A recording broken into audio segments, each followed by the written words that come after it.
Hello guys, welcome to my channel Vinee's voice. இன்றைக்கி நம்ம super tasty and ரெஃப்ரெஷிங்கான ஒரு recipe தான் பார்க்க போகிறோம். மசாலா சாய் தான் எப்படி செய்கிறதுன்னு பார்க்க போகிறோம். அண்ட் ஆல்சோ ஃபர்ஸ்ட் டைம் என்னோடய வீடியோ பார்க்க போகிறீங்க அப்படின்னா என்னோடய சேனலை மறக்காமல் சப்ஸ்கிரைப் பண்ணிக்கோங்க. அண்ட் வாங்க வீடியோக்குள்ளே போகலாம். ஃபர்ஸ்ட் நான் ஒரு கடையில் 1.5 டம்ளர் தண்ணி எடுத்திருக்கேன்.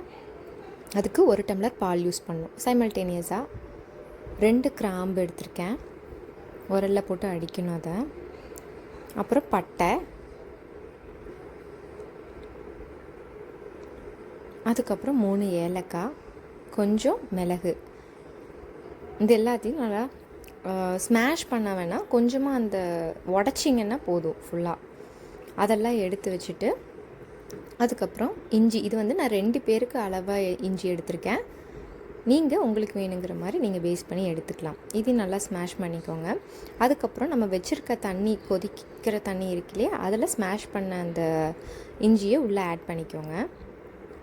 தண்ணியில் ஆட் பண்ணிங்கன்னா தான் அந்த ஃப்ளேவர் ஃபுல்லாக உள்ளே இறங்கும். அதுக்கப்புறம் அரைச்சி வச்சுருக்கோம் இல்லையா, அந்த மசாலா பவுடர்ஸ் அதில் உள்ளே ஆட் பண்ணிக்கோங்க. நல்லா தண்ணியில் நீங்கள் இதை ஃபஸ்ட்டு ஆட் பண்ணிங்கன்னா தான் அந்த ஃப்ளேவர் ஃபுல்லாக நம்மளுக்கு அந்த டீயில் கிடைக்கும்.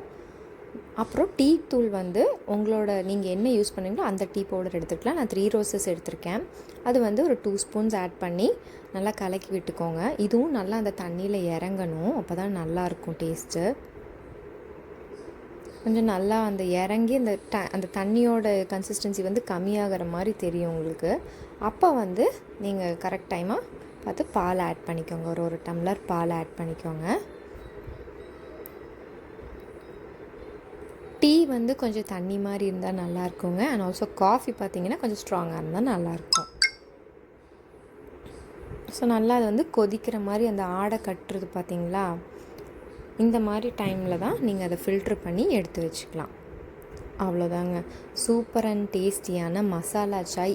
ஈவினிங் டைம் ஒரு ரெஃப்ரெஷ்மெண்ட்டுக்காக இந்த டீயை நீங்கள் எடுத்துக்கலாம். அண்ட் ஆல்சோ எப்படி இருந்துச்சுன்னு ட்ரை பண்ணிவிட்டு எனக்கு கமெண்ட் பண்ணுங்கள். ஸோ என்னோடய சேனலை மறக்காமல் சப்ஸ்கிரைப் பண்ணிக்கோங்க இந்த மாதிரி மோர் வீடியோஸ்க்கு. அண்ட் ஆல்சோ பக்கத்தில் இருக்க பெல் ஐக்கானை ப்ரெஸ் பண்ணிங்கன்னா தான் நான் போடுற வீடியோஸோட நோட்டிஃபிகேஷன்ஸ் உங்களுக்கு டான்னு வருங்க.